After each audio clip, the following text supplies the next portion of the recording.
Savais-tu que l'une des plus grandes peurs de ceux qui font le Hajj et la Umrah, c'est de revenir comme avant?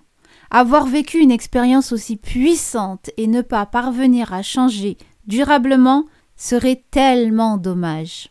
Le Hajj, ce voyage sacré, intense, unique à la Mecque. Mais une question qui revient souvent chez celles et ceux qui le vivent.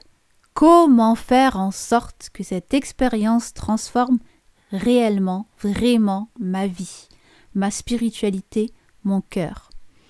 Alors aujourd'hui, je vais te montrer exactement comment garder les bienfaits de ton pèlerinage au quotidien et devenir vraiment celle ou celui que tu souhaites être après cet immense cadeau d'Allah. Alors reste jusqu'à la fin car j'ai quelques clés essentielles à te donner et surtout une surprise spéciale pour toi. Et afin de vivre un Hajj qui marque véritablement ton âme, si tu veux aller encore plus loin dans ta préparation, je t'invite à découvrir le programme Destination Mecca, conçu pour t'accompagner avant et pendant ton Hajj. Je suis Yasmina et je t'accompagne dans la préparation de ton Hajj et de ta Umrah. Avant tout, pourquoi tant de personnes rêvent-elles de se rendre à la Mecque? C'est un appel, un retour à l'essentiel, un moment clé pour transformer sa relation avec Allah et inscrire des changements durables dans sa vie. Mais combien reviennent et quelques semaines plus tard, retombent dans leurs habitudes, avec un sentiment de vide, de manque. L'objectif aujourd'hui, c'est de comprendre comment ancrer le Hajj dans notre cœur et notre vie sur le long terme. Et pour cela, voici ce qui fait la différence: l'intention et la préparation. Et j'espère que vous l'aurez compris depuis le temps que je vous le répète sur ma chaîne YouTube et sur Instagram. L'intention. Dès l'instant où tu commences à préparer ton Hajj, pose une intention claire. Je veux me rapprocher d'Allah. Je veux me purifier et changer durablement. Mais comment y arriver concrètement? Tout commence avant le départ, dans la préparation personnelle et spirituelle. Et à ce propos, sur mon e-shop, tu trouveras le pack Hajj qui t'accompagne à chaque étape, t'aide à vivre chaque rite avec présence et à transformer ton expérience en profondeur. Et tu as le lien en description. Maintenant, on va essayer de comprendre ce qui doit changer à l'intérieur. Le Hajj, c'est pas juste un voyage physique, ce n'est pas seulement une série de rites à accomplir, de transformations intérieures. Pour cela, il faut changer la perception de soi.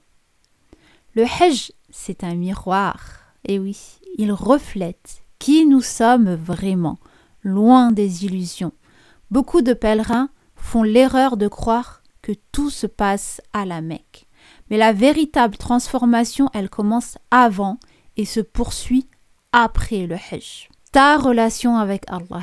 L'objectif du Hajj est de purifier notre cœur et de revenir plus proche d'Allah. Cette connexion, elle doit durer bien au-delà des rites. C'est un engagement sur le long terme. Revenir du Hajj avec l'intention de continuer à apprendre et à transmettre. Et si tu veux préparer ton cœur, ton esprit et ton lien avec Allah avant même d'arriver à la Mecque, je t'invite à rejoindre mon programme Destination Mecca. Il t'aide à poser les bases solides pour vivre un Hajj conscient, serein et profondément spirituel. Pendant le Hajj, connecte-toi totalement à l'instant présent. Prends le temps après chaque rite pour méditer, écrire ce que tu ressens, demander à Allah la sincérité et la persévérance. Et pour cela, je te conseille d'utiliser les cartes d'invocation ou encore le journal de bord Hajj pour garder des traces, des moments forts, noter tes du'as et tes réflexions. L'idée, c'est que ce Hajj il soit un tournant, un marqueur qui réoriente toute ta vie future. Si tu veux vraiment ne pas revenir du Hajj comme avant, sois active dès maintenant. Sois présente et cherche le sens derrière chaque rite. Et après ton retour, eh bien, consolide et fais vivre cette transformation que tu as vécue.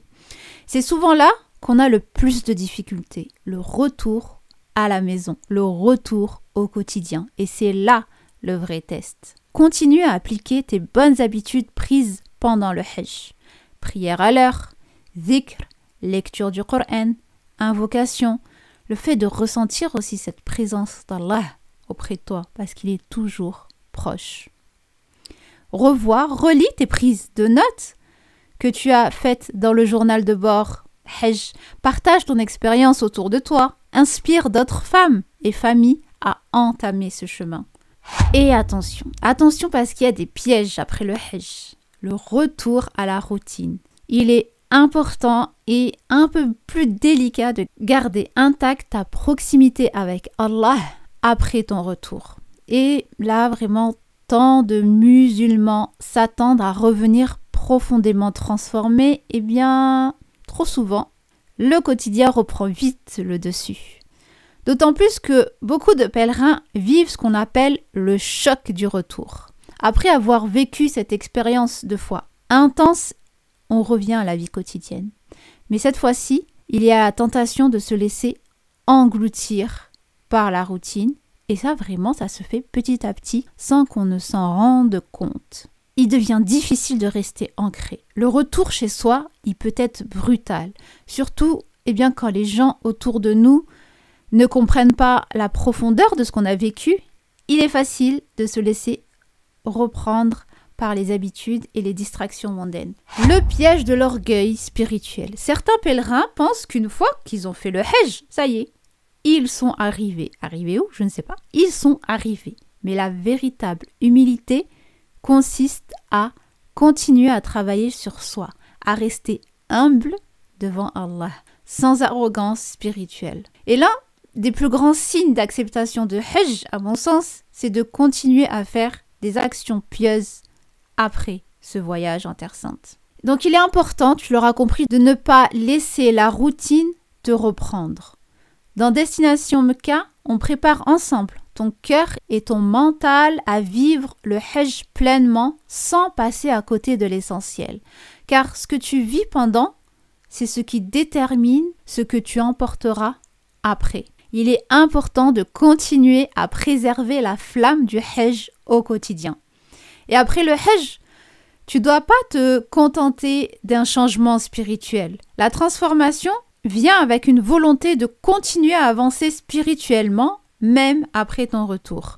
Alors là, crée des habitudes, des routines. Le Hajj, vraiment, c'est une opportunité pour toi pour adopter des habitudes de vie plus saines, pour renforcer ta foi, comme la prière régulière à l'heure, l'étude du Coran, sa lecture, la pratique des du'as, les invocations du matin, du soir.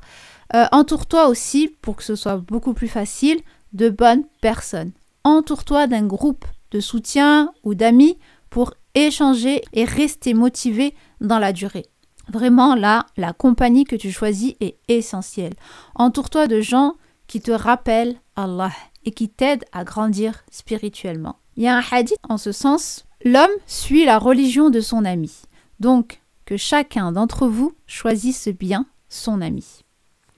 Prends le temps chaque semaine de relire tes notes prises pendant le Hajj pour vraiment, ça va te permettre de raviver cette flamme.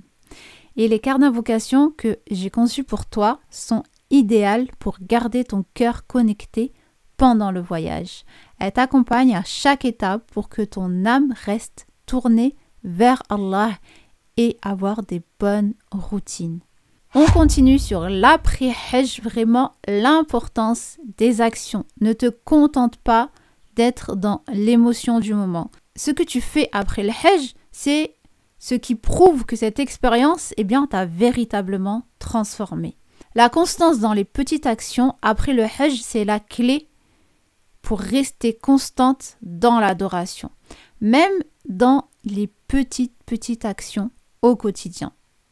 Et ça peut être par exemple une prière surérogatoire, une sadaqa ou même une dua que tu fais avec sincérité. Tu peux aussi t'engager pour la communauté. Le Hajj, c'est aussi une occasion de renforcer notre engagement envers la communauté musulmane. Tu verras, pose-toi la question, que vais-je faire après mon Hajj pour les autres? Et là, je vais vous faire un petit rappel d'un hadith. Les actions les plus aimées d'Allah sont celles qui sont faites régulièrement, même si elles sont petites. Et vous l'aurez compris, le travail commence avant même le départ et continue après le Hajj. Et Destination Mecca est là pour t'aider à préparer ton cœur à vivre le Hajj avec lucidité, humilité et profondeur spirituelle, ce qui va te donner l'élan pour le voyage et l'après-Hajj. Tu l'auras compris, le vrai défi, ce n'est pas d'arriver à la Mecque, mais de transformer le voyage en levier pour toute ta vie. Pose-toi chaque matin la question: que puis-je faire aujourd'hui pour ne pas revenir du Hajj comme avant? Le Hajj, c'est un voyage qu'il faut préparer avant et continuer après. Ne laisse pas cette expérience sacrée s'éteindre avec la fin de ton pèlerinage. Fais-en vraiment une nouvelle façon de vivre, une nouvelle manière de te rapprocher d'Allah chaque jour. Et pour cela, rejoins le programme Destination Mecca pour une préparation spirituelle et pratique complète qui t'aide à te sentir prête, prêt, légitime et en paix avant ton départ pour la Umrah et le Hajj. Et tu peux aussi, et ça je te conseille fortement parce que c'est l'un des indispensables, découvrir les cartes d'invocation. Vraiment un compagnon spirituel précieux pour rester connecté à Allah pendant tout ton séjour. Et tous les liens sont en description. Qu'Allah t'accorde un pèlerinage accepté et un cœur purifié. Amin. Et d'ailleurs, tu peux me raconter en commentaire quelle est ta vraie motivation pour ce grand voyage. Qu'aimerais-tu changer en toi lors de cette expérience et installer après dans ta vie au quotidien? Et je te dis à très vite dans une nouvelle vidéo inspirante bi'idnillah. Parce que ici, on partage chaque semaine des conseils, organisation, spiritualité, tout pour faire du voyage à la Mecque une étape inoubliable et transformative de ta vie. Alors à très vite, fi barakatillah.